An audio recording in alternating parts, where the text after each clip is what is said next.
Assalomu alaykum. Nasılsınız?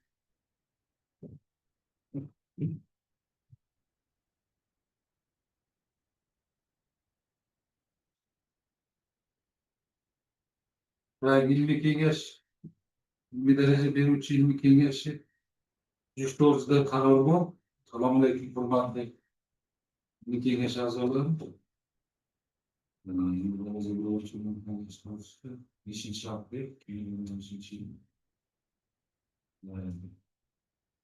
Hozir 13.00 bo'yicha doimiy bo'limidan asosida tuziladigan bir martalik ilmiy kengashlarga quyidagilar 03-06-08-09 berildi. Shuning uchun 11 kishidan iborat etib belgilanyapti ilmiy kengash tarkibi. Shermuhammedov rais, Ilgambek esa Bajan Botir, ilmiy ko'chirgan yo'qon, Yo'g'on Vaqtxon, Qorqo'rg'on vaziri, O'rinov Mo'minov Namangan universitetining Isak Olmazda üretebiliyor. Samşıktan ikisini işlemiyor. Burada çıkayabilir. Namangandan birisi temir konularda ikkita joyda temir konu yapmış. Yetkililerimiz resmi var. Yine ilgili kengash a'zolari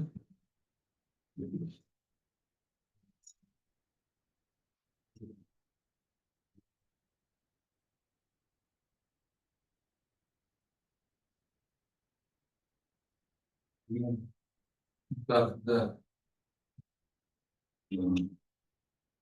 masala bor. Yo'ldosh va Gavhar Yo'lboy qizining so'zlayuvchi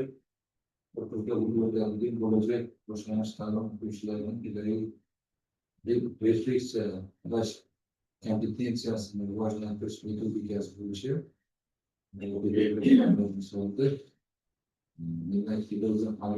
falsafa doktor PhD tayyorlagan dissertatsiya muhokamasi ilmiy rahbar Qurbonov vaqtni Dushanbayev rasmiy raqamli Mo'minov Lapus ekologik yo'lda fanlar doktor professor Janibek Lobar Botirullo doktor professor ish davlat universiteti bajarilgan tashkilot davlat instituti demak forum bor majlisdan 11 kishidan hammasi qatnashyapti. Shundan so'zlayuvchi oltin qolgan doktor ular bilan qatnashyapti. Forumda nima qilamiz? Ochamizmi? Hozir qo'yaman qarshiga taraflar yo'q. To'g'ridan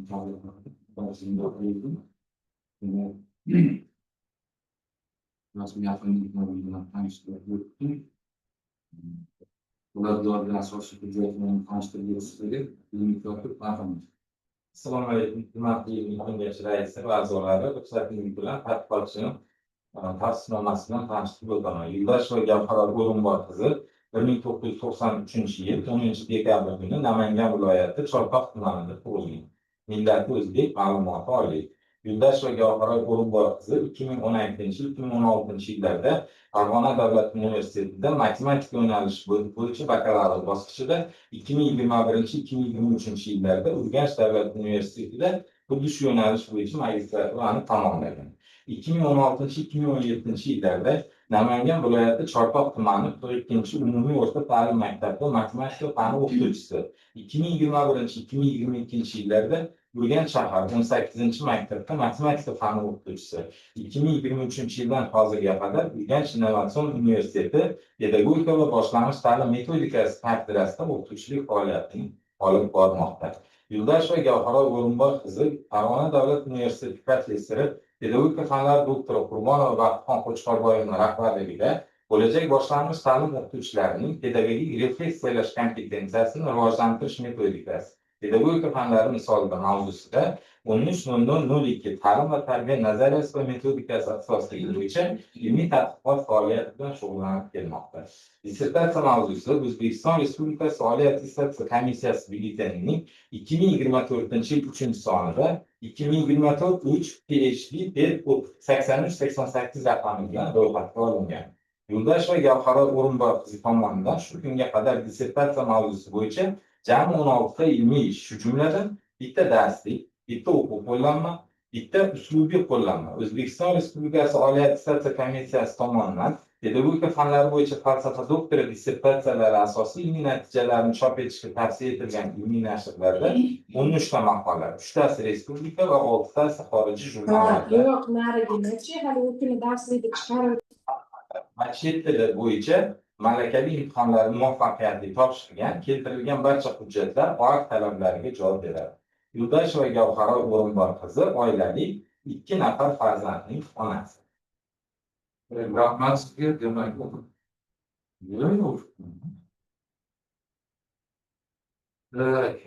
demak, so'z dissertantga beriladi. Barbarimiz 15-20 daqiqada reglamendan chiqmasdan dissertatsiyaning asosiy mazmun-mohiyatini tushuntirishdi. Marhamat, buyuring. Assalomu alaykum, hurmatli ilmiy kengash raisi, ilmiy kengash a'zolari, aziz ustozlar. E'tiboringizga havola etilayotgan ushbu dissertatsiya mavzusi bo'lajak boshlang'ich ta'lim o'quvchilarining pedagogik refleksiyalash kompetensiyasini rivojlantirish metodikasi, pedagogika fanlari misolida deb nomlanadi. Dissertatsiya mavzusining dolzarbligi va zarurati quyidagilardan ifodalanadi. Jahon ta'lim tizimida refleksiyani aqliy jarayonlar sifatida kognitiv tadbir solish va kommunikativ xarakterdagi jarayonlarni sintez qilish, shuningdek shaxsiy o'zini va tashqi dunyoni to'liq anglay olmasligi, o'z imkoniyat va qobiliyatini adekvat baholamasligi tufayli jamiyat hayotida o'z o'rniga ega emasligi, jamiyatdan begonalashib kabi muammolar dolzarblik kasb etmoqda. Ayniqsa kasbiy mehnat bozoridagi taklif sifati va sonining ko'pligi ham talaba shaxsida o'ziga nisbatan xalaqitlarlikni yuqori darajada oshirish kerakligini anglatadi. Bunday salbiy tendensiyalar shaxs pedagogik taraqqiyotini ta'minlashda refleksivlikni rivojlantirish muammosi taraqqiyot uchun empirik tadqiqotlar o'tkazish zaruratini yuzaga keltirmoqda. Respublikamizda so'nggi yillarda inson qadri uchun tamoyillar asosida xalqimizning farovonligini yanada oshirish, inson huquqlari manfaatlarini ta'minlash hamda faol fuqarolik jamiyatini shakllantirishga qaratilgan islohotlarning ustuvor yo'nalishlari belgilanib, zarur huquqiy me'yoriy asoslari yaratildi. Yoshlarni vatanparvarlik, fuqarolik tuyg'usi, bag'rikenglik, qonunlarga, milliy va umuminsoniy qadriyatlarga hurmat ruhida zararli ta'sirlar va hukmlarga qarshi tura oladigan, hayotga bo'lgan qat'iy ishonch va qarashlarga ega shaxs sifatida tarbiyalash vazifalariga asoslanib, o'qituvchilarning shaxsiy va kasbiy rivojlanishini ta'minlashga qaratilgan ilmiy izlanishlar natijasida ta'lim jarayonini yanada takomillashtirishga qaratilgan strategiyalar ishlab chiqilmoqda. Tadqiqot zaruratini belgilab beruvchi me'yoriy huquqiy asoslar quyidagi saytimiz orqali ko'rishingiz mumkin. O'zbekiston Respublikasi Prezidentining farmon va qarorlarida belgilangan vazifalarni amalga oshirishda ushbu dissertatsiya muayyan darajada xizmat qiladi.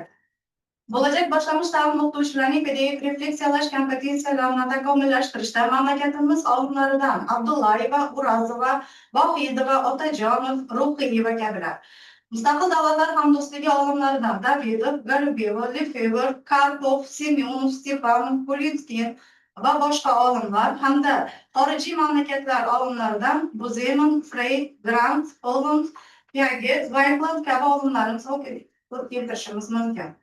Tadqiqotning maqsadi bo'lajak boshlang'ich ta'lim o'qituvchilarining pedagogik refleksiyalash kompetensiyasini rivojlantirish metodikasini takomillashtirish bo'yicha tavsiyalar ishlab chiqishdan iborat. Tadqiqotning obyekti sifatida bo'lajak boshlang'ich ta'lim o'qituvchilarining pedagogik refleksiyalash kompetensiyasini rivojlantirish metodikasini takomillashtirish jarayoni tanlangan. Unda Farg'ona davlat universiteti, Guliston davlat universiteti va Urganch davlat pedagogika institutidan jami 838 nafar respondent talabalar ishtirok etgan. Tadqiqotning predmetini bo'lajak boshlang'ich ta'lim o'qituvchilarining pedagogik refleksiyalash kompetensiyasini rivojlantirish jarayonining shakl, metod va vositalari tashkil etadi. Tadqiqot maqsadidan kelib chiqib quyidagi vazifalarni belgilab oldik. Bo'lajak boshlang'ich ta'lim o'qituvchilarining pedagogik refleksiyalash kompetensiyasini rivojlantirishning didaktik imkoniyatlarini aniqlash, pedagogika fanlarini o'qitish va pedagogik refleksiyalash kompetensiyasini rivojlantirishning pragmatik, tizimli funksional modelini takomillashtirish, bo'lajak boshlang'ich ta'lim o'qituvchilarining pedagogik refleksiyalash kompetensiyasini rivojlantirish metodini takomillashtirish, bo'lajak boshlang'ich ta'lim o'qituvchilarining pedagogik refleksiyalash kompetensiyasini rivojlantirish jarayonining samaradorligini aniqlashdan iborat. Tadqiqot vazifalaridan kelib chiqib quyidagi ilmiy yangiliklarga erishildi. Bo'lajak boshlang'ich ta'lim o'qituvchilarining pedagogik refleksiyalash kompetensiyasini rivojlantirishning didaktik imkoniyatlarini o'quv jarayonida tahlil qilish, tanqidiy baholash, adaptatsiyalash, muammolarni yechish, kasbiy faoliyatni rejalashtirish, emotsional turg'unlik hamda metakognitiv, tajribaviy, sotsiomadaniy, refleksiv asoslarni uyg'unlashtirish asosida aniqlangan. Pedagogika fanlarini o'qitish va pedagogik refleksiyalash kompetensiyasini rivojlantirishning pragmatik, tizimli funksional modeli, pedagogik refleksiyalash kompetensiyasini rivojlantirishda uning komponentlari, ko'nikmalari, pedagogik shart-sharoitlarni mazmun, shakl, metod va vositalari yordamida tizimlashtirish asosida takomillashtirilgan. Bo'lajak boshlang'ich ta'lim o'qituvchilarining pedagogik refleksiyalash kompetensiyasini rivojlantirish metodi individual, jamoaviy, amaliy refleksiv, innovatsion metodlarning izchil bosqichli kompleksini pedagogika fanlari doirasidagi akademik o'quv jarayonida optimal qo'llash muhitini yaratish asosida takomillashtirilgan. Bo'lajak boshlang'ich ta'lim o'qituvchilarining pedagogik refleksiyalash kompetensiyasini rivojlantirish jarayonining samaradorligini aniqlash, qiyosiy, tahliliy, chalg'ishtirma, fikrlashga yo'llash, audio, video, texnika va animatsion didaktik vositalarni o'quv jarayoniga singdirish asosida takomillashtirilgan. Tadqiqot natijalariga oid ma'lumotlarni quyidagi saytimiz orqali kirishingiz mumkin. Bunda chop etilgan darslik, o'quv qo'llanma hamda uslubiy qo'llanma keltirib o'tganmiz. Tadqiqot ishimizning bo'lajak boshlang'ich ta'lim o'qituvchilarining pedagogik refleksiyalash kompetensiyasini rivojlantirishning nazariy asoslari deb nomlangan birinchi bobi o'z ichiga 3 paragrafni oldi. Birinchi paragraf bo'lajak boshlang'ich ta'lim o'qituvchilarining pedagogik refleksiyalash kompetensiyasini rivojlantirishning nazariy asoslari, tamoyillari va pedagogik shart-sharoitlar deb nomlanadi. Ikkinchi paragraf bo'lajak boshlang'ich ta'lim o'qituvchilarining pedagogik refleksiyalash kompetensiyasini rivojlantirishning vazifalari va pedagogik imkoniyatlari. Uchinchi paragraf esa bo'lajak boshlang'ich ta'lim o'qituvchilarining pedagogik refleksiyalash kompetensiyasini rivojlantirish metodikasiga oid ilg'or xorijiy tajribalar deb nomlangan. Bo'lajak boshlang'ich ta'lim o'qituvchilarining pedagogik refleksiyalash kompetensiyasini rivojlantirishning nazariy asoslari, tamoyillari va pedagogik shart-sharoitlari. Refleksiya so'zi latincha refleksio orqaga qaytish degan ma'noni anglatadi. Har tomonlama barkamol rivojlangan insonning o'z xatti-harakatlari va ularning qonuniyatlarini anglashga qaratilgan nazariy faoliyat shaklidir. Inson ma'naviy dunyosining o'ziga xos yashirin xususiyatlarini ochib beradigan, o'z-o'zini bilishga va anglashga qaratilgan faoliyatdir.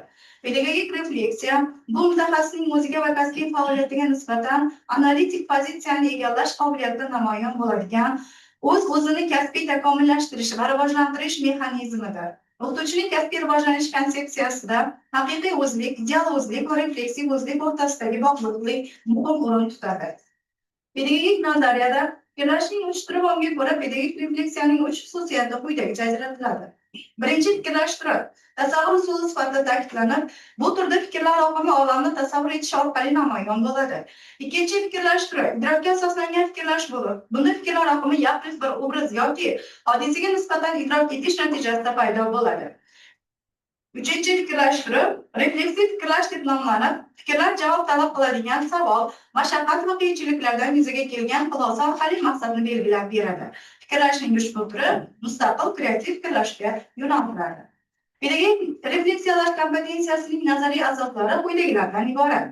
Metakognitiv nazariya. Ushbu nazariya o'z-o'zini anglash va tahlil qilish pedagogikaning muhim sharti ekanligini ta'kidlaydi. Bu bo'lajak o'qituvchiga o'quv jarayonini boshqarish va nazorat qilishga yordam beradi. Tajribaviy o'rganish nazariyasi. Ushbu nazariyada bo'lajak o'qituvchining pedagogik refleksiyalash kompetensiyasi tajriba orqali rivojlanadi, ya'ni o'qituvchi o'z faoliyatidagi xatolarni tahlil qilish natijasida tajriba orttiradi. Sotsiomadaniy nazariya. Bu nazariya refleksiya jarayonini ijtimoiy va madaniy muhit bilan bog'laydi. O'qituvchi jamiyatdagi o'zgarishlarga tezkor moslashish uchun o'z-o'zini refleksiyalash zaruratini his qiladi. Bo'lajak boshlang'ich ta'lim o'qituvchilarining pedagogik refleksiyalash kompetensiyasini rivojlantirish komponentlari o'z-o'zini anglash, o'zini o'zi boshqarish va tahliliy fikrlashdan iborat. Bo'lajak boshlanish ta'lim o'qituvchilarining pedagogik refleksiyalash kompetensiyasini rivojlantirish metodik eski oshli ilg'or xorijiy tajribalar Amerika Qo'shma Shtatlarining Shimoliy Karolina universitetida, Buyuk Britaniyaning Gebrik universitetida, Avstraliyaning Yediteyn universitetida, Eronning Tehron universitetida, Janubiy Koreyaning Seul milliy universitetida hamda Rossiya Federatsiyasining Yaroslavl davlat universitetlarida keltirib o'tilgan.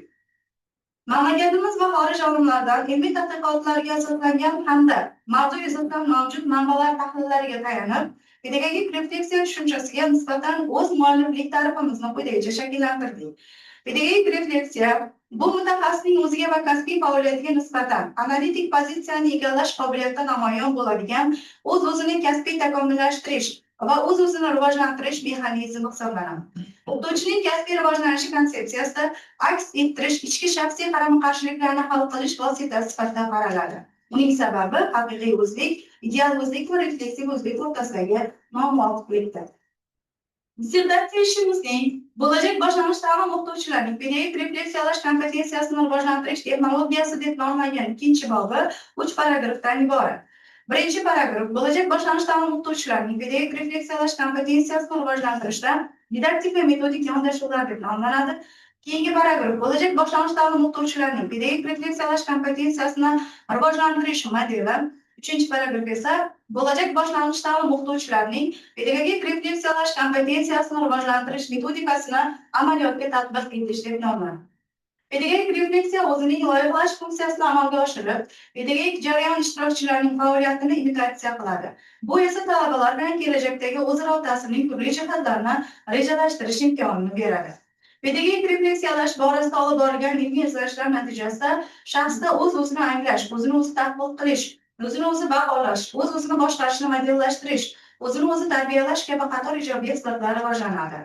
Shu bilan bir qatorda shaxsda bilish jarayoni, emotsional motivatsion sohalar taraqqiyoti, pedagogik refleksiv ko'nikmaning rivojlanishi asosiy pedagogik omil hisoblanadi. Tadqiqot jarayonida bo'lajak boshlanish ta'lim o'qituvchilarining pedagogik refleksiyalash kompetensiyasini rivojlantirishga mo'ljallangan pedagogik dastur ishlab chiqilgan. Dastur boshlanish ta'lim yo'nalishi 4-chi kurs talabalarining o'quv rejasiga muvofiq pedagogik mahorat fani misolida shakllantirildi. Ushbu dasturda pedagogik mahorat fani mavzularining ketma-ketligi hamda shu mavzularga muvofiq ravishda bo'lajak boshlanish ta'lim yo'nalishi talabalarining refleksiya kompetensiyasini rivojlantirishga doir metodlar va shu metodlarga nisbatan didaktik vositalar tavsiya qilingan.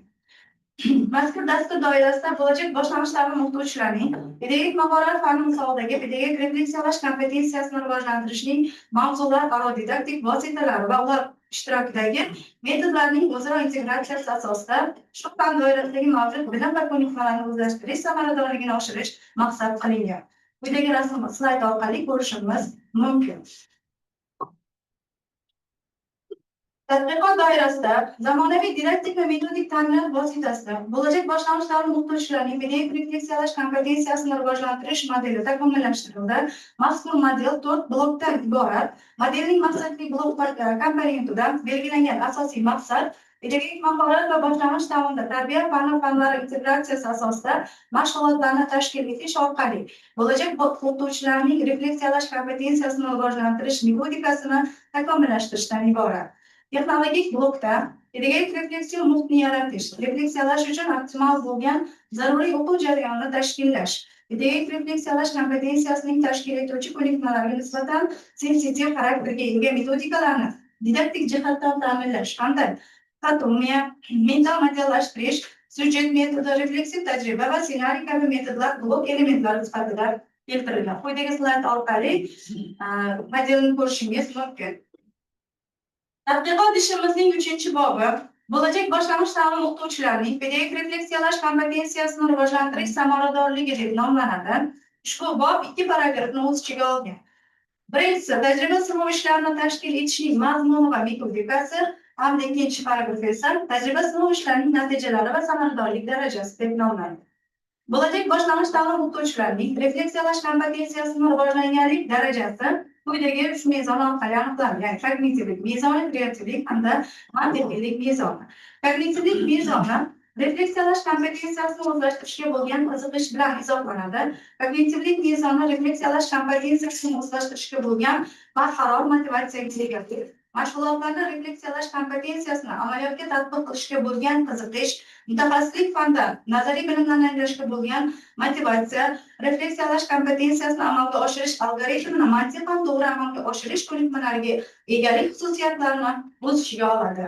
Kognitivlik mezoni bo'yicha respondentlarning o'quv yillarida qo'lga kiritgan natijalari to'g'risida statistik ma'lumotlar keltirib o'tilgan.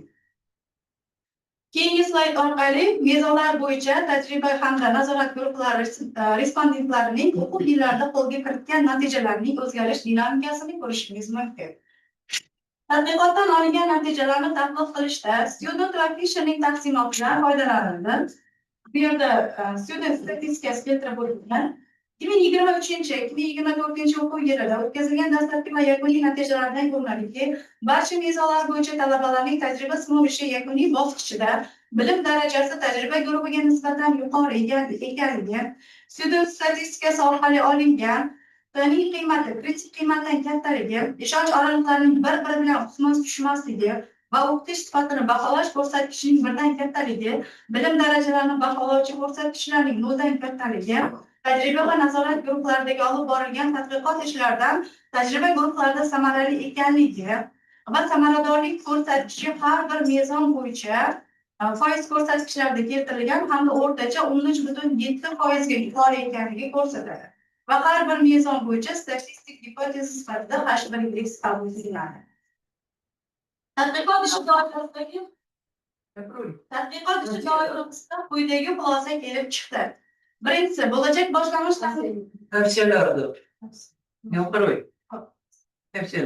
tadqiqot ishi doirasida quyidagi taklif va tavsiyalar ishlab chiqildi. Pedagogika fanlarini o'qitish va pedagogik refleksiyalash kompetensiyasini rivojlantirishda uning komponentlari, ko'nikmalari, pedagogik shart-sharoitlari, refleksiyalash mezonlari yordamida tizimlashtirish. Ikkinchisi, bo'lajak boshlang'ich ta'lim o'quvchilarining pedagogik refleksiyalash kompetensiyasini rivojlantirish metodi individual, jamoaviy, amaliy refleksiv, innovatsion metodlarning izchil bosqichli kompleksini pedagogika fanlari doirasidagi akademik o'quv jarayonida optimal qo'llash muhitini yaratish hamda uchinchi tavsiya esa bo'lajak boshlang'ich ta'lim o'quvchilarining pedagogik refleksiyalash kompetensiyasini rivojlantirish jarayoni qiyosiy, tahliliy, chalishtirma, fikrlashga yo'llash, animatsion didaktik vositalarni o'quv jarayoniga singdirish maqsadga muvofiqdir.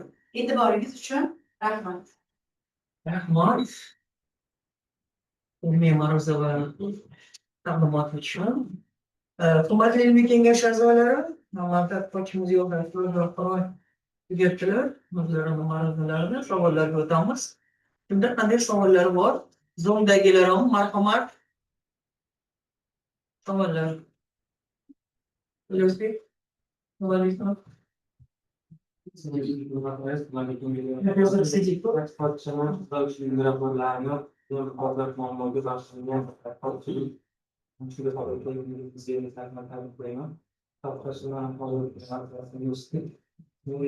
savollar paydo bo'lyapti. Demak, avvalroq mana refleksiya haqida gapirayotgan ko'rdik. Yani yaxshi nima o'zi pedagogik refleksiyani bir komponentlardan iborat. Bu kompetensiya o'zi faqat tuzilmali ishga ega. Komponentlar haqida ham bizga ma'lumot berib o'tasiz. Keyingi savol mana sinfda avtoritarning ikkinchi betida refleksiya o'zini boshqarish qobiliyati komponentlari o'rtasidagi interpretsion bog'lanishlarni aniqlashda o'rinlaydi. Jiddiy bog'lanishlar bo'lajak boshlang'ich ta'lim ishlari ustuvor faoliyat uslubining rivojlanishiga katta ta'sirlancha shakllanadi. Bu jarayon faollik, boshqaruv va muloqot, tahlilchi avtorefleksiya, nazoratchi avtorefleksiya va bu fatvorni boshqarish kabi o'zini boshqarish qobiliyati turli komponentlar bilan o'zaro aloqalarni ko'rsatadi. Mana shu yerda ikkita tushuncha ishlatilyapti. Tahlilchi avtorefleksiya va nazoratchi avtorefleksiya. Bu qanaqa tushunchalar o'zi? Buni mazmun mohiyati nimadan iborat? Shular haqida.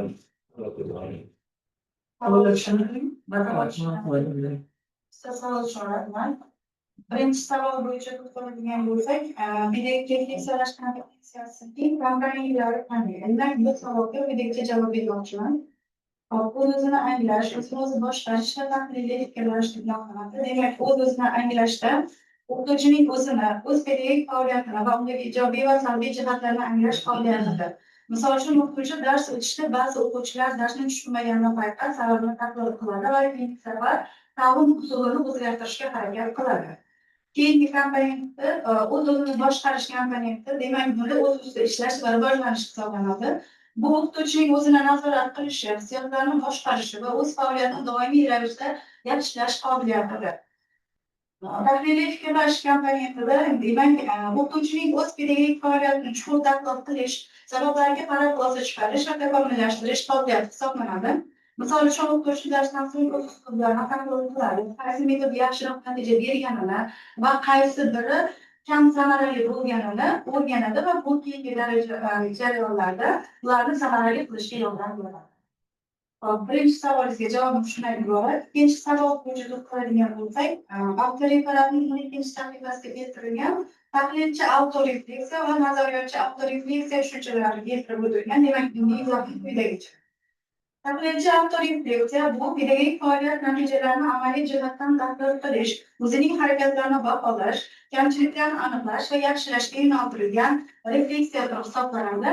Nazariyotchi autorefleksiya esa bu o'qituvchining o'z faoliyatini nazariy tahlil qilish, didaktik va metodik asoslar bilan bog'liq holda fikrlashi, konseptual yondashuvlarni refleksiyalashi hisoblanadi. Javobi izohlaymiz. Javoblar rahmat. Savol bergansiz, professor Safar. Assalomu alaykum. Kengash a'zolari, koronavirus bugungi tadqiqotchimizni va ular rahbarlarini muvaffaqiyat bilan tabriklayman. Haqiqatdan ham juda dolzarb mavzuda ish qilingan. Mana shu dissertatsiya uchun ikkita savollar bermoqchiman. Birinchi savolim shundan iborat. Olingan ma'lumotlarga student va Fisher statistikasi bo'yicha aniqlangan deb aytdingiz. Mana shu bo'yicha bu qaysi biri bittasi farqini aniqlaydi, bittasi bog'liqligini aniqlaydi. Yuqorida siz aytib o'tib ketdingiz, pedagogik kompetensiyalarni masalan deylik, ideal o'qituvchi, real o'qituvchilarni berganingizda qaysi bir jihatlarda hududiy jihatdan o'xshashlik bor. Masalan, Farg'ona davlat universitetida mana shu xususiyatlar, masalan deylik, narigi sizni boshqa hududingizda ham shu xususiyatlar o'xshashliklari bor, lekin mana bu jihatlarda farqlar bor degan natijalarni ham qo'lga kiritgan bo'lsangiz kerak. Chunki ular bo'yicha ham beryapsiz. Ikkinchi savolim, mana shu siz pedagogik refleksivlik kompetensiyalar bo'yicha mana shularni siz talabalarda aniqlayotganingizda qaysi usuldan foydalanasiz? Lekin bitta siz metodlarni yozgansiz, individual jamoaviy metodlar yozgansiz. Bundan tashqari aytyapman.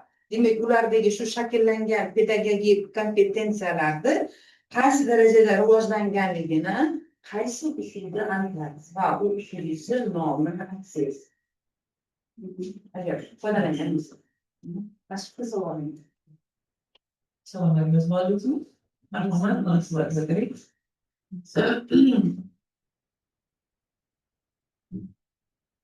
Birinchi savol bo'yicha to'xtaladigan bo'lsak, mazkur tadqiqotda tajriba sinov ishlari 3 hududda amalga oshirildi. Bularda o'xshash va haddiy tomonlar aniqlandi. Dastlabki demak hududlar bo'yicha aytadigan bo'lsak, Farg'ona davlat universiteti, O'zbekiston davlat universiteti va hamda Urganch davlat pedagogik institutlarida aniqlandi. O'xshash jihatlarni aytadigan bo'lsak, har uchala hududda ham eksperimental ta'sirdan so'ng refleksiyalash kompetensiyasini o'sishiga guvoh bo'ldik. Keyin farqli jihatlari bo'yicha Farg'ona davlat universitetida raqamli texnologiyalar orqali refleksiya metodlari yuqori darajada qo'llanilgan. Guliston davlat universitetida an'anaviy metodlar ustuvor bo'lgan, lekin refleksiya muhokama faol joriy etilgan. Urganch davlat pedagogik institutida esa o'quvchilar bilan o'zaro muloqot orqali refleksiyaning noverbal shakllari kuchli kuzatilgan. Birinchi savolingizga javobim shundan iborat. Keyingi savolingiz bo'yicha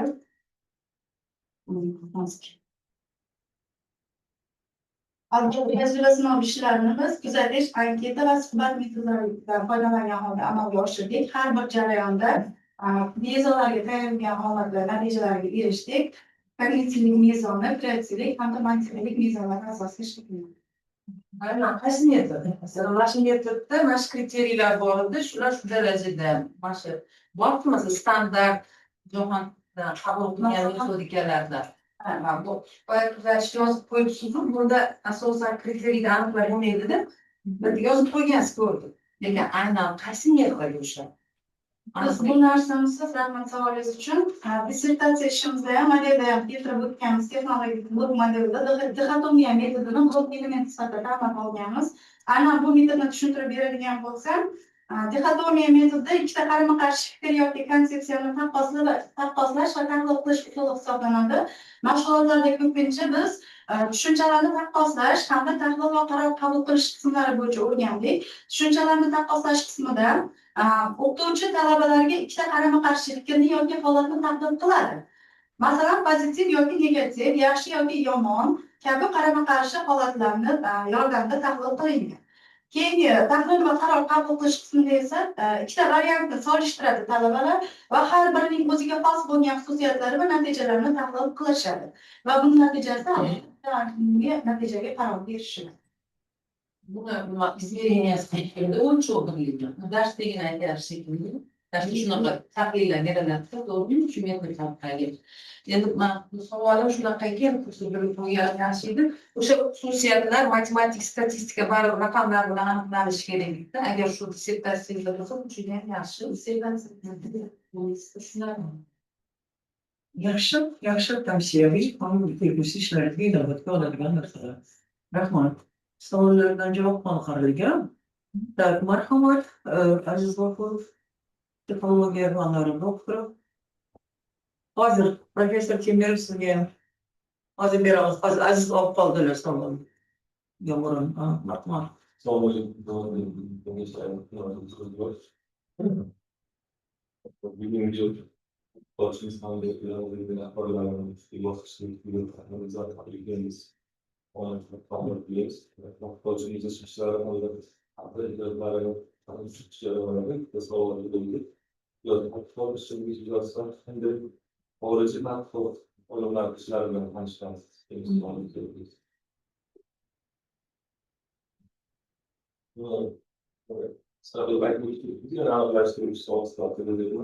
İlkin sorumuz türeyi refleksiyonu hem kimselerin hem olaylar temsil Doğru için bakın.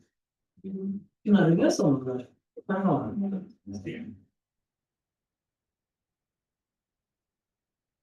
Savolingiz uchun rahmat ustoz. Birinchi savol bo'yicha to'xtaladigan bo'lsak, demak tadqiqot ishimiz yuzasidan xorijiy tadqiqotchilardan Barclay refleksiyaning chegaralar to'g'risida, bu zeminning o'smirlarni o'z-o'zini anglashini refleksiyalovchi omillar to'g'risida, Freydning refleksiya qobiliyatlarini inson ongi va fikrlashni takomillashtiruvchi vosita sifatida, Grantning metagognitiv refleksiya yordamida anglash to'g'risida, Tolmanning refleksivlikni shaxsga muvofiq o'rni to'g'risida, Whitewoodning esa o'z-o'zini anglash nazariyasiga asos solib, refleksiya shaxs rivojlanishida asosiy ahamiyat kasb etishini ta'kidlagan. Keyingisi pedagogik refleksiyaning tamoyillari bo'yicha gapiradigan bo'lsak,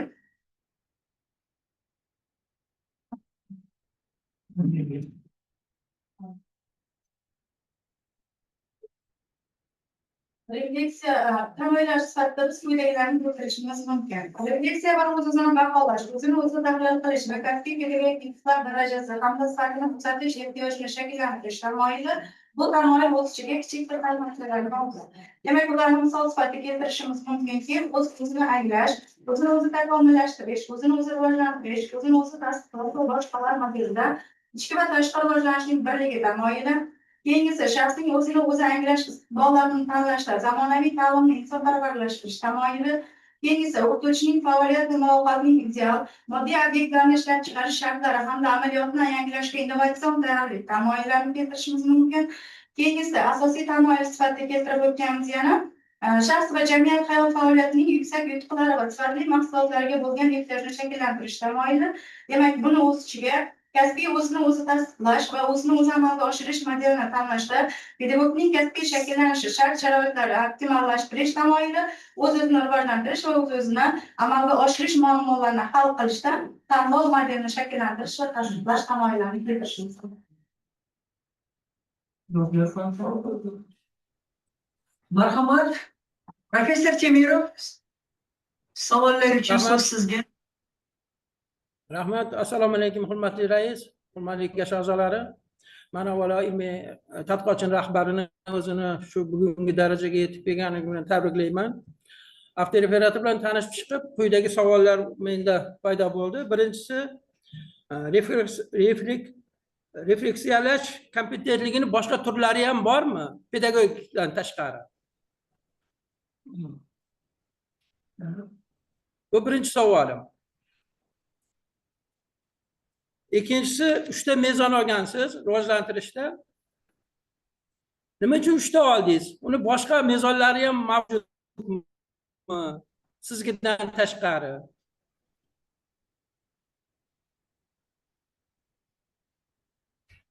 Shu ikkita savolim bor. Rahmat. Javoblarga oldindan rahmat aytaman. Marhamat. Tushunarli bo'ldimi savollarim?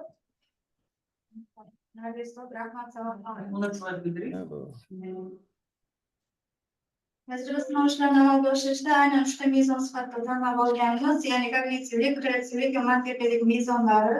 Sababi bu har bir mezon bo'yicha tajriba sinovini o'tkazgan vaqtimizda talabalar o'rtasida ularning bilim darajasi, ulardagi refleksiyalash kompetensiyasi shakllanganlik yoki shakllanmaganlik holatlarini 3 mezon bo'yicha o'rganib chiqdik va har bir mezon bo'yicha ularning farqli va o'xshash jihatlarini keltirib o'tdik.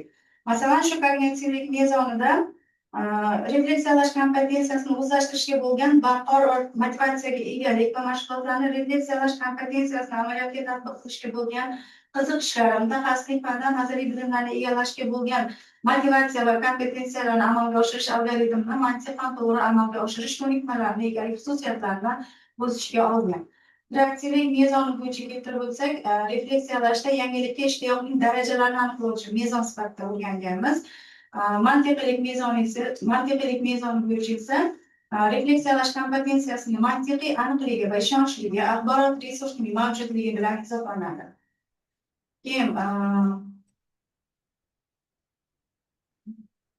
Keyin esa refleksiv birinchi savolingiz bo'yicha to'xtaladigan bo'lsak, refleksiyalash kompetensiyasining boshqa turlari ham bor. Refleksiyalash kompetensiyasining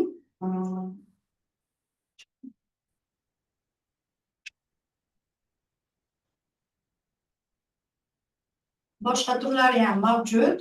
Ularni keyingi tadqiqot ishlarimizda chuqur tahlil qilgan holatda o'rganib o'tamiz.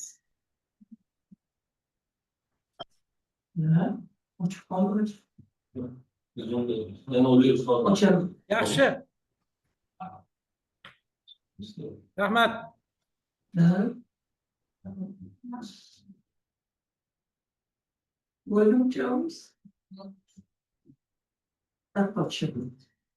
Professor Temirov o'zini qoldingiz.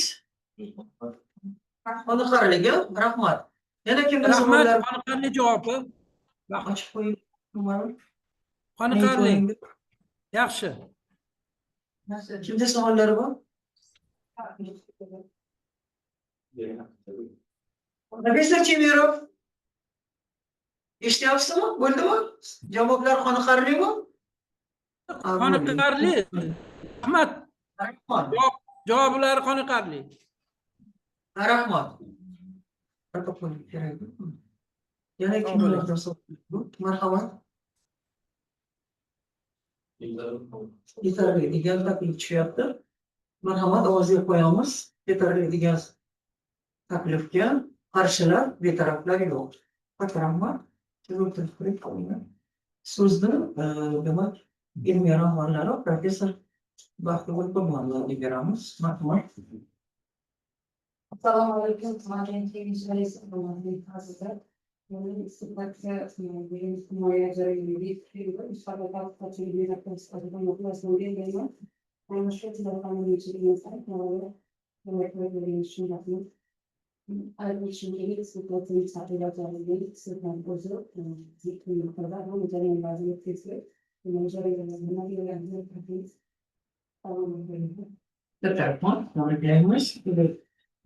Aktual mavzuda muhokamaga chiqqaningiz bilan Xorazmdan kelib bizni tadqiqotchi bo'lib ishtirok bajarganlari juda katta imkoniyatlardan foydalanganligini belgisidir. Marhamat, ilmiy kotib yetakchi tashkilot va tashqi taqrizlar haqidagi ma'lumotlardan o'tamiz.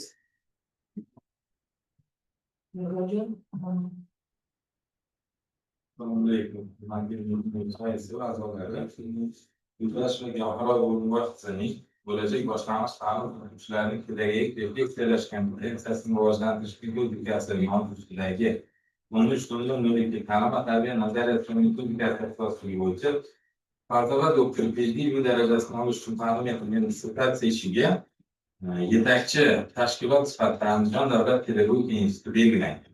Tadqiqot ishi Andijon davlat pedagogika instituti boshlang'ich ta'lim kafedrasi qoshidagi kengaytirilgan ilmiy seminarining 2025 yil 17 maydagi 10-sonli yig'ilishida muhokama qilingan. Muhokama bayonnomasi va yetakchi tashkilot xulosasi Andijon davlat pedagogika instituti boshlang'ich ta'lim kafedrasi qoshidagi kengaytirilgan ilmiy seminar yig'ilishi raisi pedagogika fanlari nomzodi dotsent Usmanova hamda PhD dotsent To'raboyeva tomonidan imzolangan Islom universitetining ilmiy ishlar va innovatsiyalar bo'yicha prorektori Sirojidinov tomonidan tasdiqlangan. Yetakchi tashkilot Yurtdosh va Gulhayo O'rinbor qizining dissertatsiyada keltirilgan izlanishlarning yangiligi, ilmiy jarayon va amaliyotga bosqichma-bosqich tatbiq etilishi jihatidan asoslanganligi hamda dissertatsiya ishining mavzusiga muvofiq mazmuni va mohiyati ilmiy tadqiqotda o'zini aksini yetarlicha topganligi yuzasidan ijobiy xulosalar berilgan va himoyaga tavsiya etilgan. Yetakchi tashkilot xulosasida ko'rsatilgan taklif, kamchilik, tavsiyalar quyidagilardan iborat. Birinchi, dissertatsiyada pedagogik refleksiya, uning turlari va metodlari chuqurroq tahlil qilinsa, ilmiy ishning yangiligi yanada ortgan bo'lardi. Ikkinchi, amaliy natijalarni elektron platformalar bilan boyitish tavsiya etiladi deb tavsiya keltirilgan va uchinchi, ilovalarni anketa, mashg'ulot ishlanmasi va boshqa tadqiqot mazmunini ochib beruvchi didaktik ishlanmalar bilan yanada boyitish maqsadga muvofiq bo'lardi deb keltirilgan. Biroq mazkur ko'rsatib o'tilgan kamchiliklar ishning ilmiy amaliy qiymatini pasaytirmaydi. Tadqiqotchi Yurtdosh va Gulhayo O'rinbor qizi ta'lim va tarbiya nazariyasi va metodikasi ixtisosligidan bo'lajak boshlang'ich ta'lim o'qituvchilarining pedagogik refleksiyalash kompetensiyasini rivojlantirish metodikasi mavzusidagi pedagogika fanlari bo'yicha falsafa doktori ilmiy darajasini olish uchun tayyorlangan dissertatsiyasi Farg'ona davlat universiteti huzuridagi ilmiy kengashga himoyaga tavsiya etilgan. Agar hurmatli rais ruxsat bersangiz, e'tirofga kelgan tahdidlar bilan ham tanishtirib o'tsak. Rossiya Federatsiyasi Ural davlat universiteti professori Vaunina tahrizi yuborilgan, tahriz ijobiy, kamchiliklar ko'rsatilmagan. Avval nomidagi Qozog'iston davlat milliy pedagogika universiteti professori Jumaboyeva Aziza Ilyupanova tahrizda kelib tushgan, tahriz ijobiy, kamchiliklar ko'rsatilmagan. Shuningdek, Aburahim Beruniy nomidagi Urganch davlat universiteti kafedra mudiri pedagogika fanlari doktori professor Hajiyeva tahriz ijobiy, kamchiliklar ko'rsatilmagan. Jizzax davlat pedagogika universiteti pedagogika fanlari doktori professor Hoshimxonov tahrizi kelib tushgan, tahriz ijobiy, kamchiliklar ko'rsatilmagan. Buxoro davlat universiteti professori pedagogika kafedrasi demak professor pedagogika fanlari doktori Hamroyevning tahrizi ijobiy, kamchiliklar ko'rsatilmagan.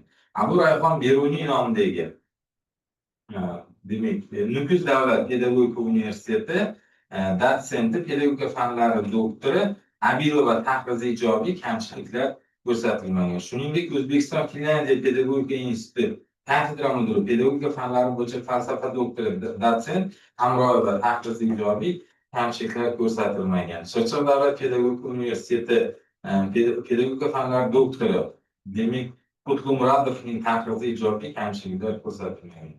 Qarshi davlat universiteti boshlang'ich ta'lim kafedrasi professori Aslonova tahrizida dissertatsiyada pedagogik refleksiya, uning turlari va metodlari chuqurroq tahlil qilinsa, ishning ilmiyligi yanada ortgan bo'lar edi deb mulohaza keltirib o'tilgan. Demak, tahrizlar mana shulardan iborat. Hisobda e'tiboringiz uchun rahmat. Rahmat. Так, marhamat.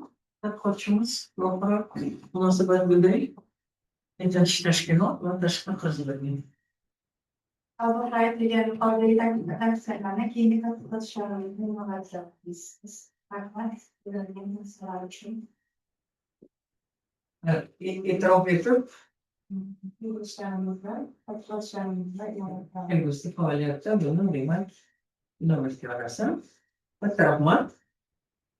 Hurmatli ilmiy kengash a'zolari, ishimizni davom ettiramiz. Endi rasmiy muhokamaga o'tamiz. Opponentlarga so'z beramiz. Birinchi opponent pedagogika fanlari doktor professor Dilafruz Akbaraliyevnaga beramiz.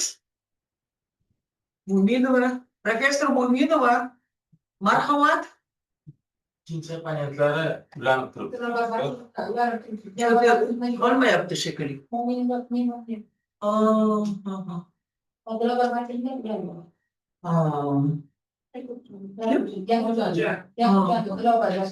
Bular chiqdilarmi? Ikkinchi opponentlar. Shu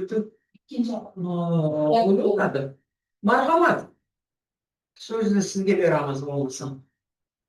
Rasmiy opponentimizga. Rahmat. Eshitilyaptimi? Eshitilyapti. Assalomu alaykum. Assalomu alaykum, hurmatli ilmiy kengash raisi, hurmatli ilmiy kengash Sizga ko'tarib a'zolari. olamiz.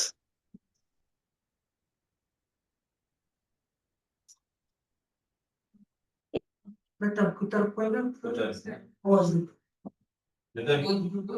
Assalomu alaykum, hurmatli ilmiy kengash raisi, hurmatli ilmiy kengash a'zolari, hurmatli ustozlar. Tadqiqotchi Yuldasheva Gavharoy O'rinboy qizining bo'lajak boshlang'ich ta'lim o'qituvchilarining pedagogik refleksiyalash kompetensiyasini rivojlantirish metodikasi pedagogika fanlari misolida mavzusidagi 13.0002 ta'lim va tarbiya nazariyasi va metodikasi ixtisosligi pedagogika fanlari bo'yicha falsafa doktori ilmiy darajasini olish uchun yozilgan dissertatsiya ishiga taqrizni o'qib eshitilsam. Jahon ta'lim muassasalarida bo'lajak boshlang'ich sinf o'qituvchilarining pedagogik refleksiyalash kompetensiyasini rivojlantirish samarali texnologiyalar va modellari amaliyotga tatbiq etilmoqda. Bo'lajak boshlang'ich sinf o'qituvchilarining pedagogik refleksiyalash kompetensiyasini rivojlantirish ta'limga qo'yilayotgan zamonaviy talablar, boshlang'ich ta'limda faoliyat yuritishning o'ziga xos xususiyatlari, o'qituvchining kasbiy tayyorgarligi hamda doimiy kasbiy o'sishi zaruriyati bilan bog'liq bo'lib, bu reproduktiv yondashuvdan faoliyatga yo'naltirilgan va insonparvarlik yondashuviga o'tishni, boshlang'ich ta'limda o'quvchilarning yosh xususiyatlarini e'tiborga olgan holda asosiy ko'nikmalarni shakllantirish va ota-onalar bilan yaqin hamkorlikni, shuningdek fan va texnologiyalar dunyosining tez o'zgarishi va ta'lim sifatiga bo'lgan talablarning oshishi sharoitida doimiy kasbiy shakllanish va rivojlanish zarurligini nazarda tutadi. Bo'lajak boshlang'ich sinf o'qituvchilarining pedagogik refleksiyalash kompetensiyasini rivojlantirish zamonaviy ta'lim sharoitida ularning muvaffaqiyatli kasbiy faoliyati uchun zaruriy shart hisoblanadi. Shu o'rinda Yuldasheva Gavharoy O'rinboy qizi tomonidan 13.0002 ta'lim va tarbiya nazariyasi va metodikasi ixtisosligi pedagogika fanlari bo'yicha falsafa doktori darajasini olish uchun taqdim etilgan tadqiqot ishi dolzarb muammo tadqiqiga bag'ishlangan. Tadqiqot mavzusining maqsadi bo'lajak boshlang'ich ta'lim o'qituvchilarining pedagogik refleksiyalash kompetensiyasini rivojlantirish metodikasini takomillashtirish bo'yicha tavsiyalar ishlab chiqishdan iborat.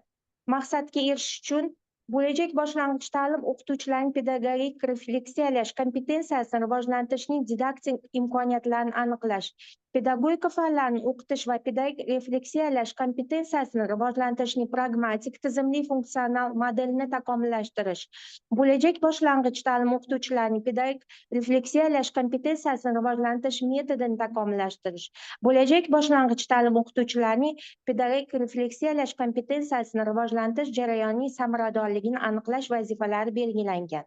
Dissertatsiya kirish 3 bob, 8 ta paragraf, xulosa 118 sahifa matn, foydalanilgan adabiyotlar ro'yxati va ilovalardan iborat. Kirish qismida dissertatsiya mavzusining dolzarbligi, zarurati asoslangan, uning O'zbekiston Respublikasi fan va texnologiyalarining ustuvor yo'nalishlariga bog'liqligi ko'rsatilgan.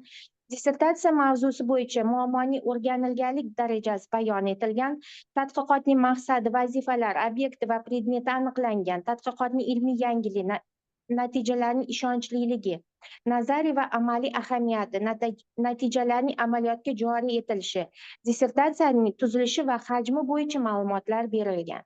Dissertatsiyaning birinchi bobi bo'lajak boshlang'ich ta'lim o'qituvchilarining pedagogik refleksiyalash kompetensiyasini rivojlantirishning nazariy asoslari deb nomlanib, bo'lajak boshlang'ich ta'lim o'qituvchilarining pedagogik refleksiyalash kompetensiyasini rivojlantirishning nazariy asoslari, tamoyillari va pedagogik shart-sharoitlari, pedagogik refleksiyalash kompetensiyasini rivojlantirishning vazifalari, pedagogik imkoniyatlari, kompetensiyasini rivojlantirish metodikasiga oid ilg'or xorijiy tajribalar tahlili bayon etilgan. Mazkur bobda fikrlashning turlari va unga ko'ra pedagogik refleksiyaning xususiyatlari, bo'lajak boshlang'ich ta'lim o'qituvchilarining pedagogik refleksiyalash kompetensiyasini rivojlantirishning o'zini o'zi anglash, o'zini o'zi baholash, tahliliy fikrlash komponentlari, obyekt-subyekt munosabatlar, bo'lajak boshlang'ich ta'lim o'qituvchilarining pedagogik refleksiyalash kompetensiyalarini rivojlantirish uchun qo'llaniladigan metodik vositalar tadqiq etilgan.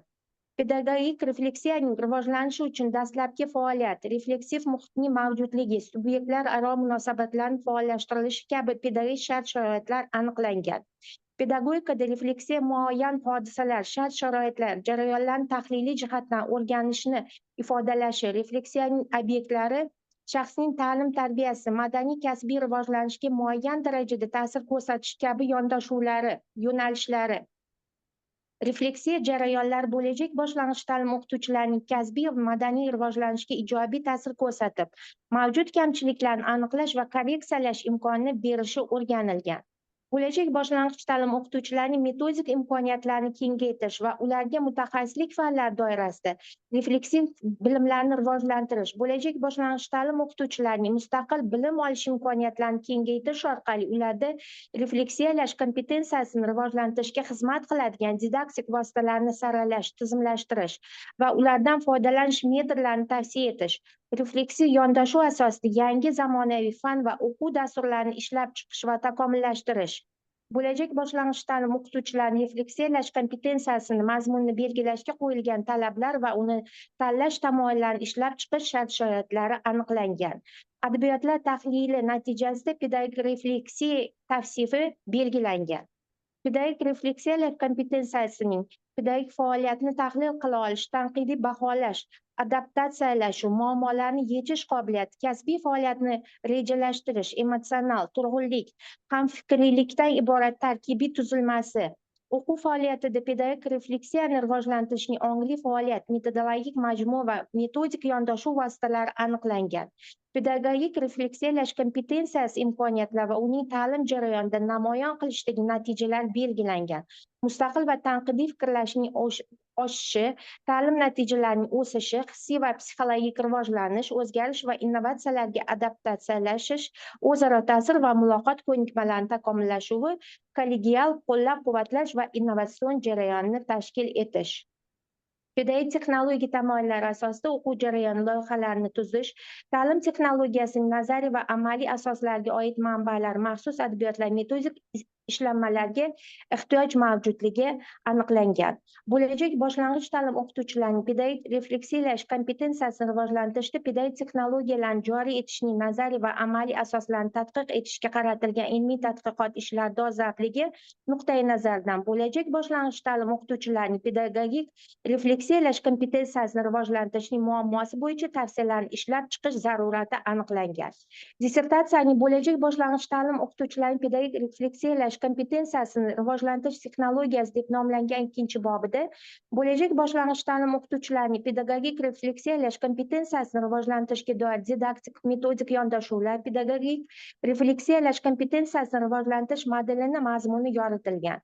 Shuningdek, ushbu bobda pedagogik refleksiyalash kompetensiyasini rivojlantirish metodikasining amaliyotga tatbig'i tahlil etilgan.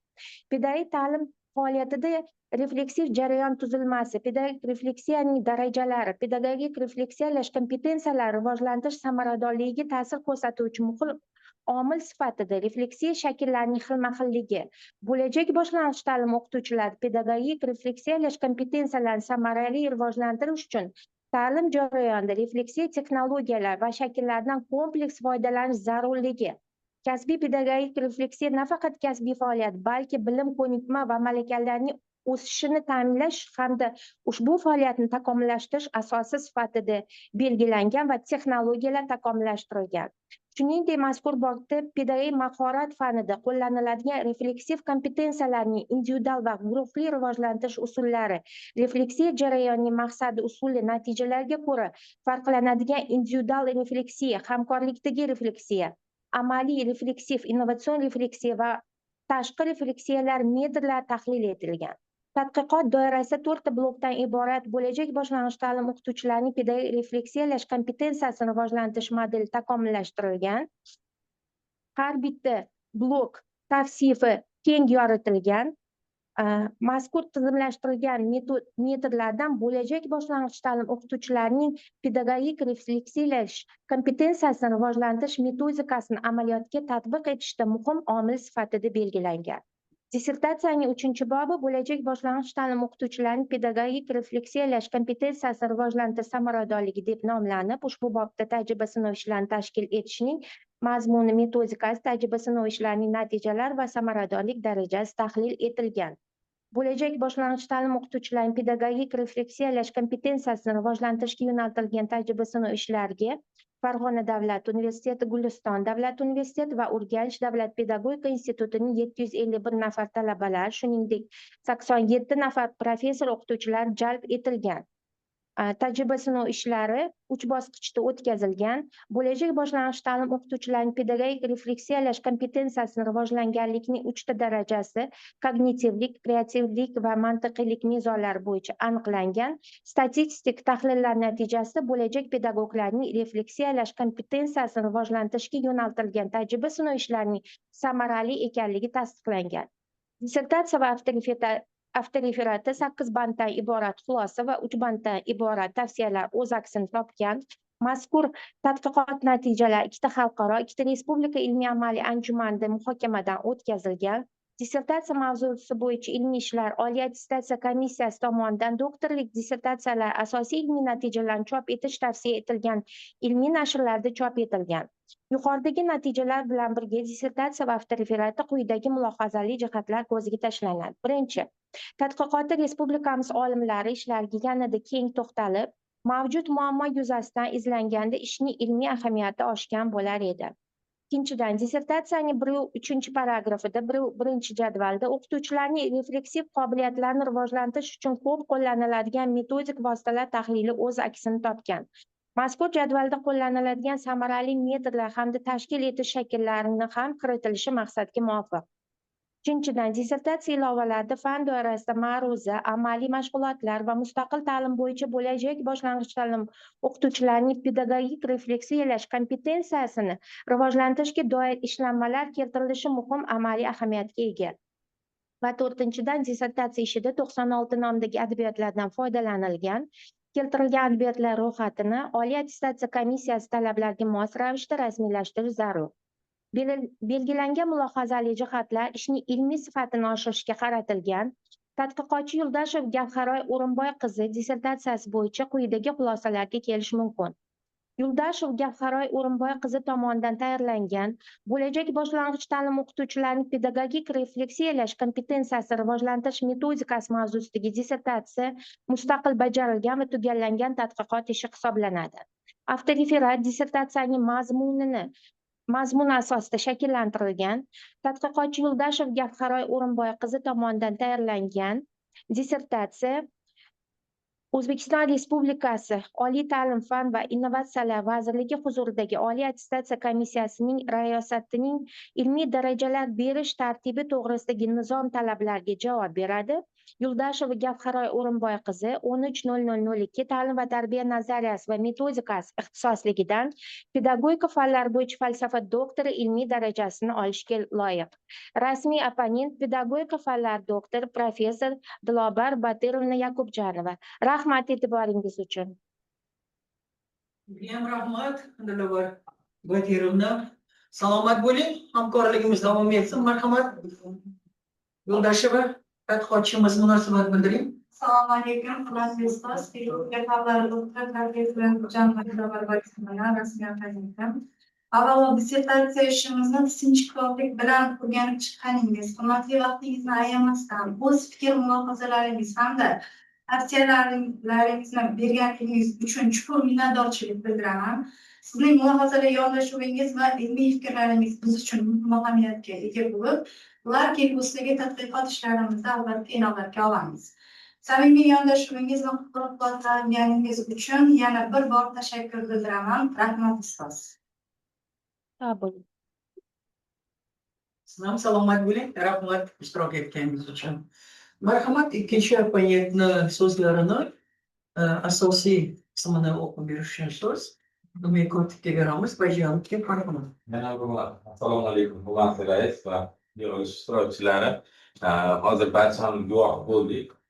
Demak, tadqiqotchi opponent sifatida biriktirilgan birinchi opponent ishni batafsil tahlil qilib berdilar ustoz. Agar ruxsat bersangiz, Yuldash va Gavharot O'rinboy qizini dissertatsiya va avtoreferaatiga Namangan davlat universiteti professori, pedagogika fanlari doktori Mo'minova tomonidan 5 betdan iborat tahriz batafsil bu yerda keltirilgan.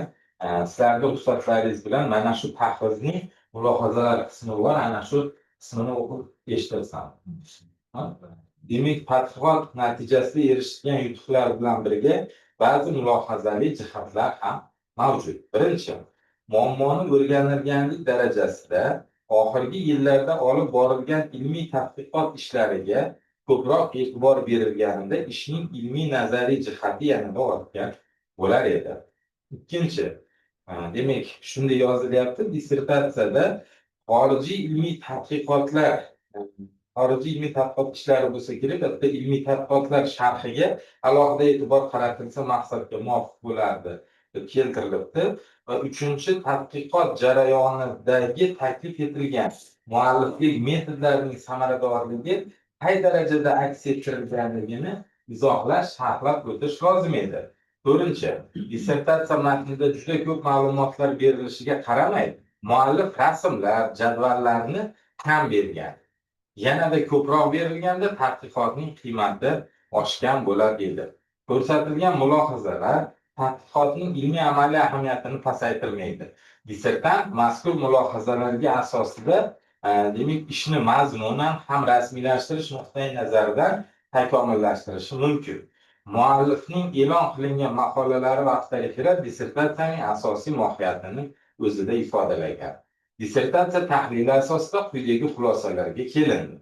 Tadqiqotchi Yuldash va Gavharot O'rinboy qizining bo'lajak boshlang'ich ta'lim o'qituvchilarining pedagogik refleksiyalash kompetensiyasini rivojlantirish metodikasi mavzusidagi dissertatsiyasi yakunlangan, mustaqil ishlangan tadqiqot bo'lib, u 13.00.02 ta'lim va tarbiya nazariyasi va metodikasi ixtisosligidan pedagogika fanlari bo'yicha falsafa doktori ilmiy darajasini olish uchun bajarilgan dissertatsiya va avtoreferaati O'zbekiston Respublikasi Oliy ta'lim fan va innovatsiyalar vazirligi huzuridagi Oliy attestatsiya komissiyasi tomonidan pedagogika fanlari doktori ilmiy darajasini olish uchun bajariladigan ishlarga qo'yilgan talablarga to'g'ri javob beradi. Uning muallifi esa pedagogika fanlari doktori PhD ilmiy darajasini olishga loyiq deb hisoblaydi.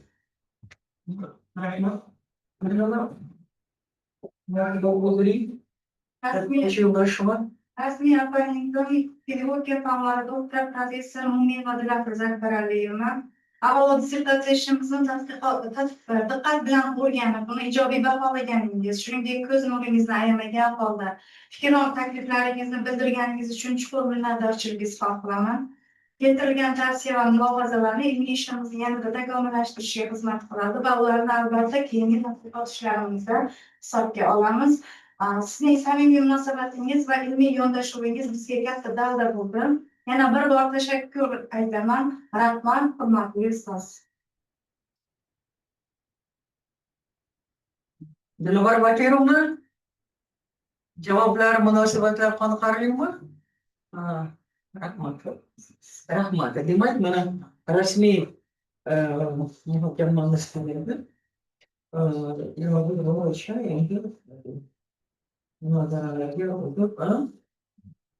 norasmiy munozaralarni tashkil qilamiz. Marhamat, professor Isoqov so'z so'rayaptilar. Assalomu alaykum. Bu ishni men qo'llab-quvvatlayman. haqiqatda buni kengaytirish kerak, yana davom ettirish kerak. Shu ishni qo'llab-quvvatlangan holatda man bitta ikkita o'rinlarda taklif berib o'tmoqchiman. Bu balki keyingi tadqiqotchilarimiz uchun ham bu balki kerakli bo'lib qolar va tadqiqotchimizni kelajakda bu ishini yana bir yuqori doktor o'qisamiz darajasiga yoritishda kerak bo'lib qoladigan ba'zi bir tomonlarga man e'tibor berib ketmoqchiman. Birinchi o'rinda taklif qilmoqchi edim. Qarang, refleks, pedagogik refleksiyadir, o'sha ta'rifini o'zingiz beryapsiz-da bu yerda. Qarang, haqiqiy o'zlik, ideal o'zligi beryapsiz, refleksiya o'zligi beryapsiz. Endi men psixolog tomonidan ta'rif beryapman, qarayapman. Chunki refleksiya bu toza psixologik jarayon, chunki ong bilan bog'liq bo'ladigan inson o'zini o'zi rivojlantirish, ya'ni o'qituvchi qanaqa o'zini rivojlantirish kerak, o'zini nazorat qilish kerak, o'zini belgilash kerak-da. Men o'qituvchiman degan narsada. Masalan, birinchi kursga kelgan talaba ideal o'qituvchi bo'lish mumkin. Men bunaqa qilaman, bunaqa bo'laman deb o'ziga shunaqa harakat qilish mumkin. Lekin realda unaqa bo'lmasligi mumkin-da. Lekin mana bu birinchi, ikkinchi, uchinchi jadvallaringizni shunga bog'layapmanda, qarang, bu 17-18 betlarda beryapsiz qizim, kognitiv mezonni beryapsiz. Kognitiv mezonga ikkinchi jadvalni qo'yyapsiz-da, pastiga tahlilni bermayapsiz. Qarang-da, keyin kreativ mezonni beryapsiz, keyin jadval berasiz, pastiga jadvaldagi raqamlar nimaligi aks etmayapti. Men o'ylaymanki, bu kreativ mezon mezonlaringiz bu berilgan nazariyalar bo'ladi. Buni dissertatsiyada bersangiz ma'qul edi. Avtoreferatda esa mana shu jadvallarda har birini raqamlarni gapirtirish kerak. Masalan, deylik, ikkinchi jadvalda siz beryapsiz, kognitiv mezonlar bosqichida beryapsiz, respondentlar bo'yicha javoblarni olyapsiz. 2021-22 o'quv yilida 23-24 ketyapti. Qarang, mana shu joyda qarang, yuqori, o'rta, past deb olyapsiz. Bu baho bilan belgilayapsizmi? Baho bilan belgilagan siz uni olish mezonlari qanaqa darajada ketgan? Pastga berish kerakmi shu? Qarang, 10 ta 13 ta beryapsiz yakunida. Nima uchun 10-13 ta bo'ldi? Qaysi jihatlar rivojlandi? Masalan, deylik, bolada yodlab olish yaxshi edi. Endi ikkinchi o'quv yili kelgandan keyin endi ham yodlab olyapti, uni mantiqan tushunyapti. Bu yerda o'sha narsa yo'q-da. Kriteriyalar bilan uni berish kerak. Nimasi ortyapti? Yana bitta narsa. Birinchi kursga kelgan talabani hamma biladi. Kimdir adashib kirib qoladi, to'g'rimi? Kimdir haqiqatda rejalashtirib kiradi. Masalan, adashib qolgan talaba balki 3-kursga borganda ham adashganligini anglamasligi mumkin-da. Siz kichkina respondentlarni o'tkazmayapsiz, 800 nechta talabalarni o'tkazyapsiz-da. Bu bitta narsa bo'ladi. Ikkinchisi, ba'zi pedagogik degandan keyin o'sha birinchi kursda o'tayotgan tanlov ham bo'ladimi, majburiy ham bo'ladimi shu talabaga shu pedagogik refleksiyani oshirish uchun imkon beryapti, yo'q uchun ham bitta tahlil bo'lishi mumkin edi-da. Chunki siz bilan biz oliy o'quv yurtini tadqiqotchi olimlari mana shu maktabda o'tirgan o'quvchilarning kelajakda kim bo'lishi bizning mana shu tadqiqotlarimizga bog'liq-da. Men o'ylaymanki, bu keyingi ishlaringizda bularni siz aks ettirasiz. Avtoreferatda nazariyalar qanaqa ma'noda? Hamma biladigan narsa berilmaydi avtoreferat. Avtoreferatda avto ish bu tadqiqotchining ishi beriladi. Tadqiqotchining tadqiqoti beriladi. Buning uchun men o'ylaymanki, mana bu oxirida siz beryapsiz, nima deyapsiz? Kuzatish metodi, anketa metodi, suhbat. Bular kerak emas biz avtoreferatimizga. Bitta siz mana shu Fisher studentni qarangda, mana o'zini anglash, o'zini deylik tushunib anglash deylik, yoki bo'lmasam deylik dalillarni qo'shib fikr bildirish, misollar keltirish degan kriteriy deylik, bular deylik, masalan, Urganch davlat universitetida shu yuqori bo'lsa, Farg'ona davlat universitetida mana bu jihat yuqori deb turib, siz mana matematik statistikani bizga bering, bu yerda hamma tushunadi.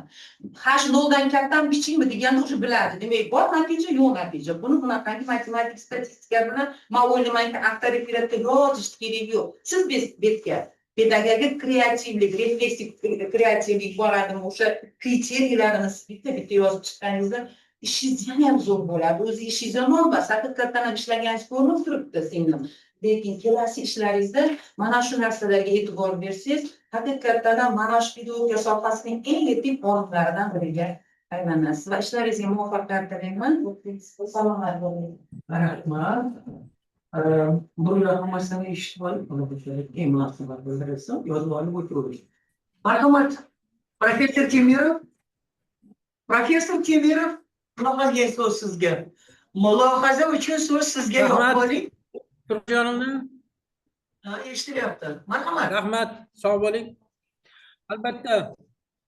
Albatta men barcha yuqoridagi bildirgan fikrlarga qo'shilaman, ayniqsa taqrizchilarni avtoreferatni ko'rib chiqib, meni ham menda chuqurroq fikr paydo bo'ldi.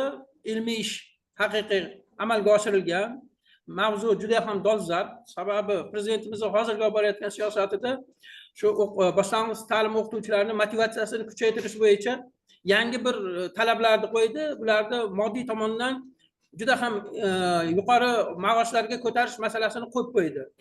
Albatta bu tadqiqotchimiz pedagogik mahorat fanini misolda qilgandan keyin bu o'qituvchini bilimdonligi, undagi kasbiy fazilatlar masalalariga bag'ishlangan. Men ko'rib chiqdim, haqiqatda ham asosli, o'rinli. Endi meni taklifim, mana yuqorida psixologimiz ham aytdi, bittasi psixologik tomoni bo'lsa, bittasi falsafiy tomoni. Lekin kreativlik bu bizniki, pedagogikaniki. Qaraganda darsdagi 80 minutmi yoki bo'lmasam darsdan tashqaridagi faoliyatimni ana shuni pedagogik mahoratini yana ham chuqurroq, aniqroq master klasslar misolida ko'rsatish kerakanda, yana ham dissertatsiyani salmog'i kuchayardi. Albatta ko'rib turibmiz, dissertant tayyor, ishlari ham o'rinli, maqsadli, даже men ko'rdim, pedagogik mahoratdan darslik ham chiqargan ekan. Bu fanni men o'qitganman, как раз shu darslik muammosi anchagina bor edi. Juda ham qo'l keladi, amaliy tomoni ham o'rinli ekan. O'tkazilgan tajriba sinov ishlaridagi tahlili ham juda ham tizimli amalga oshirilgan. Endi albatta bizning ham taklifimiz shuki, shu iloji boricha shu maktab jarayoniga borib ishlayotgan talabalarimizni o'sha yerdagi shu refleksiyalash masalasi qay darajada ketayotganlarga ham borib o'sha o'rinli tadqiqotlar o'tkazib borsa tizimli. Yana ham bizga foydali bo'lardi. Mana hozir biznikilar bitirib ketadi. O'sha keyingi davom etishidagi bu tadqiqotchining roli yana ham bizga zarur. Men ishlariga muvaffaqiyat tilayman. Ham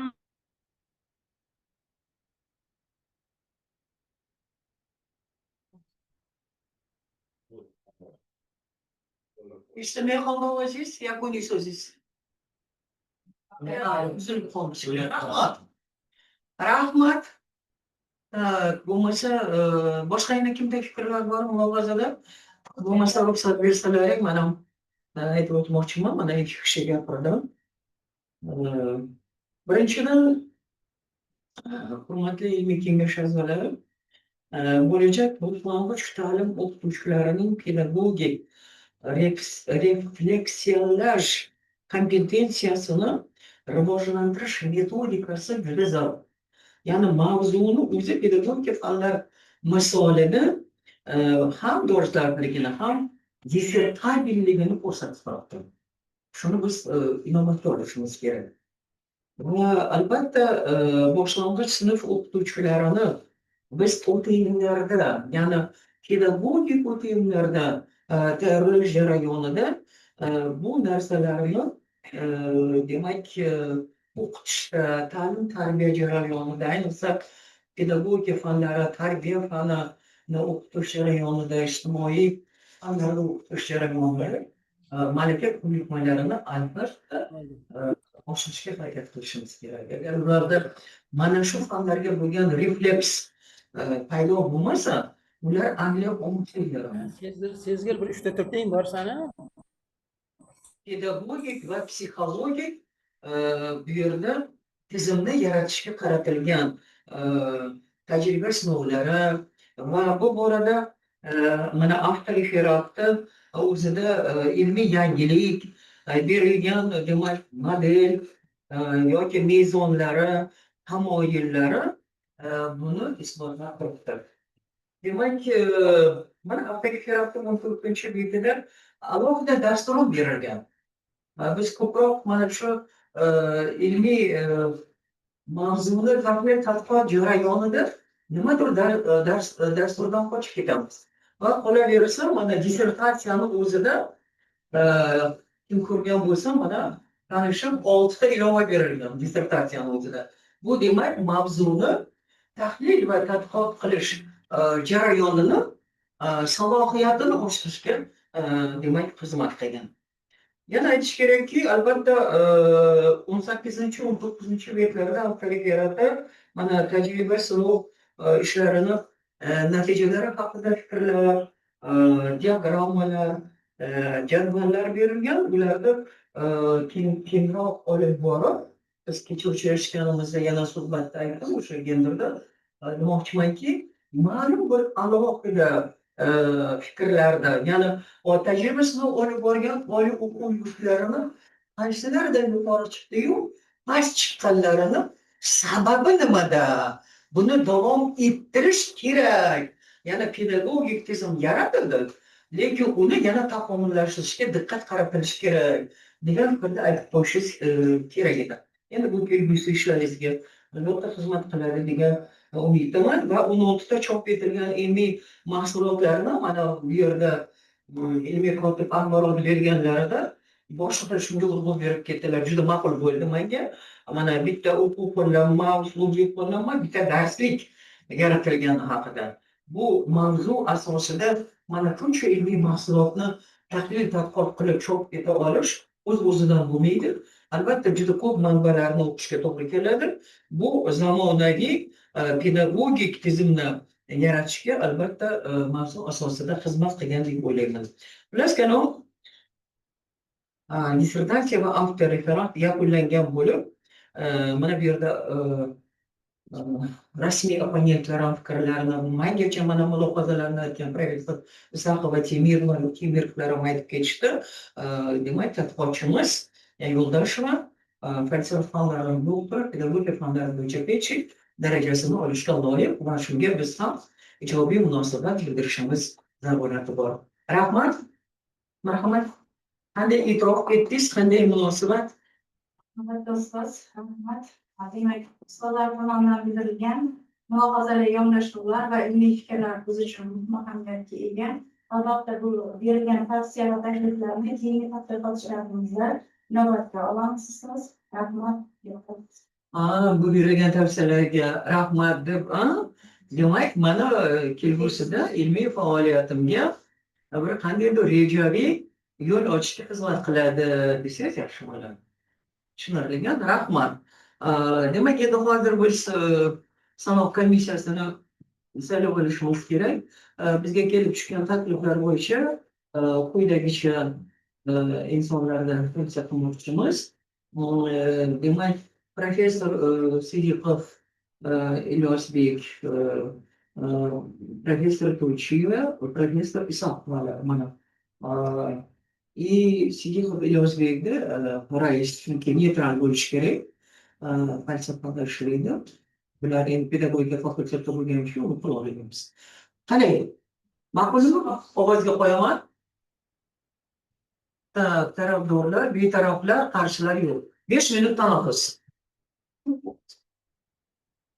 Ruhayo uyingizdan kelganlar chaqirishib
bo'yicha 6 nafar fan doktori ishtirok etdi. Kengash a'zolari bitta tarqatilmay qolgan hujjatlar yo'q.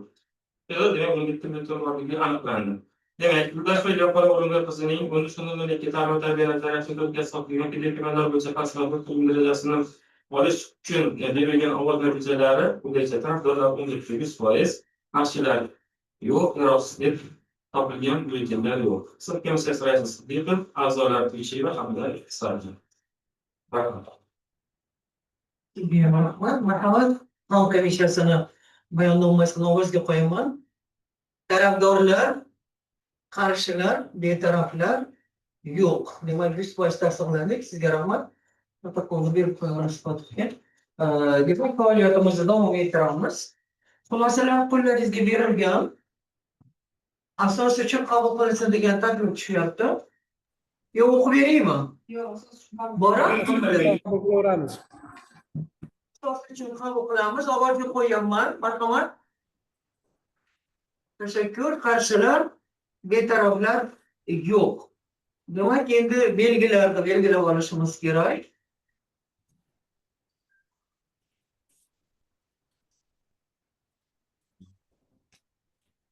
Havalaringda bor. Dissertatsiyaning belgilari. Birinchi, dissertatsiya natijalarining xususiyatlari. Gapiringlar. Kengash a'zolari. Bormi? Episod yo'q, hammaga paxtaga tarqatilishi kerak.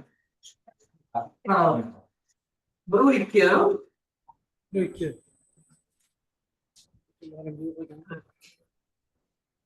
Dissertatsiya natijalarining yangilik darajasi. Natijalar yangi 2-1. Bo'lmasin. Uchinchi, dissertatsiya natijalarining qiymati 3.2 yuqori. To'rtinchi, dissertatsiya mavzusining rejadagi tadqiqotlar bilan aloqadorligi. Amalga oshirish yo'llari savol yo'nalishiga muvofiq amaliy tadqiqot loyihasi dasturiga kiradi. 4.2. Beshinchi, amaliy ahamiyatga molik dissertatsiya natijalaridan qay miqyosda foydalaniladi? Tarmoq miqyosida. 5.3 to'g'ri. Amaliy ahamiyatga molik dissertatsiya natijalaridan keng foydalanish yuzasidan tavsiyalar 6.1. Demak, keng foydalanishni talab qilinadi. Endi qaror qabul qilishimiz kerak. Qaror albatta sizlarda yo'q. Men o'qib beraman, diqqat bilan eshitasizlar. Marhamat. Mazmundagilarim, ishtirok etayotganlarim. Farg'ona davlat universiteti huzuridagi pedagogika fanlari bo'yicha falsafa doktori PhD ilmiy darajasini beruvchi PhD 03.30.11.2021 pedagogika 05.07 raqamli ilmiy kengash qarori. Birinchi, Farg'ona davlat universiteti huzuridagi ilmiy kengash shunday xulosa beradiki, talabgor Yo'ldasheva Gavharoy O'runboy qizining bo'lajak boshlang'ich ta'lim o'qituvchilarining pedagogik refleksiyalash kompetensiyasini rivojlantirish metodikasi. Demak, pedagogika fanlari misolida mavzusidagi 13.002 ta'lim va tarbiya nazariyasi metodikasi ixtisosligidan pedagogika fanlari bo'yicha falsafa doktori PhD ilmiy darajasini olishga loyiq deb hisoblansin. Ikkinchi, Farg'ona davlat universiteti huzuridagi ilmiy kengash talabgor Yo'ldasheva Gavharoy O'runboy qizining bo'lajak boshlang'ich ta'lim o'qituvchilarining pedagogik refleksiyalash kompetensiyasini rivojlantirish metodikasi pedagogika fanlari misolida mavzusidagi dissertatsiya ishi haqidagi qaror tasdig'ini O'zbekiston Respublikasi Oliy ta'lim fan va innovatsiyalar vazirligi huzuridagi Oliy attestatsiya komissiyasidan so'ralsin. Demak, men qaror loyihasini o'qidim. Qo'shimchalar, boshqa takliflar bormi? Yo'q. Demak, qabul qilamiz. Ovozga qo'yaman. Marhamat, talabgorlar, qarshilar, betaraflar yo'q. Katta rahmat. Demak, qarorimiz tasdiqlandi. Endi yakunlovchi so'zni dissertant Yo'ldashevaga beramiz.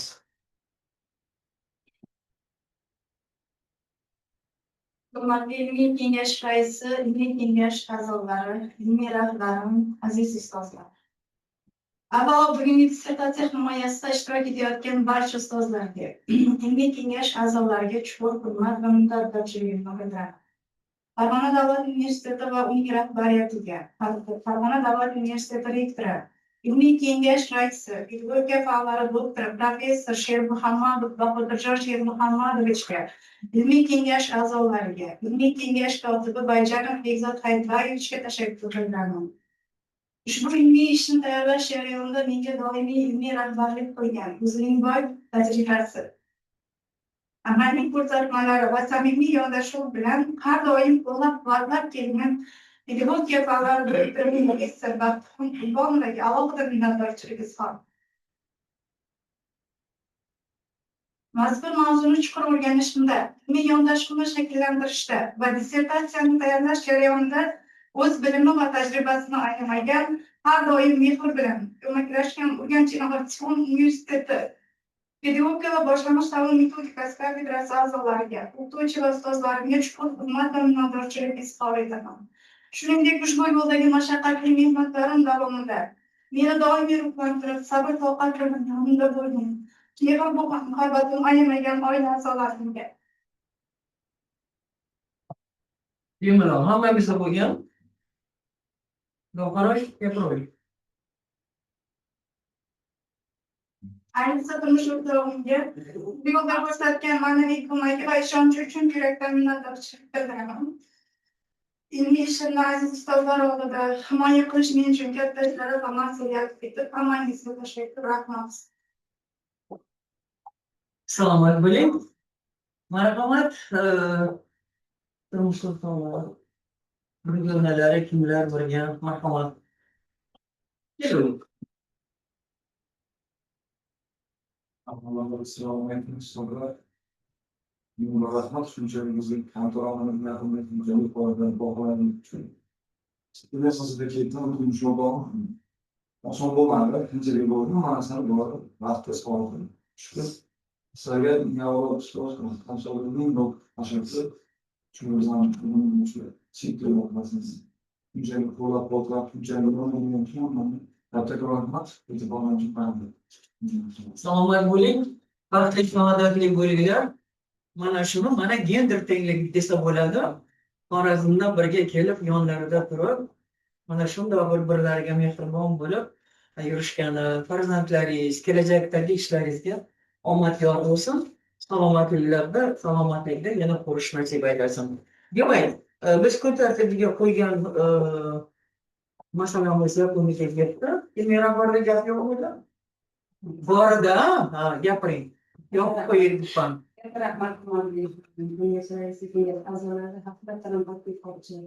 Yaxshi uzoq masofadan kelib, sharoit yaratib kelib turmush o'rtoqlari, ijara yurib, museum yashab shu yerda ilm olimlar o'rganganlar va ko'plab ishlarini kelmaslarni qo'llab-quvvatlash bo'yicha yetdi barchalarimizga.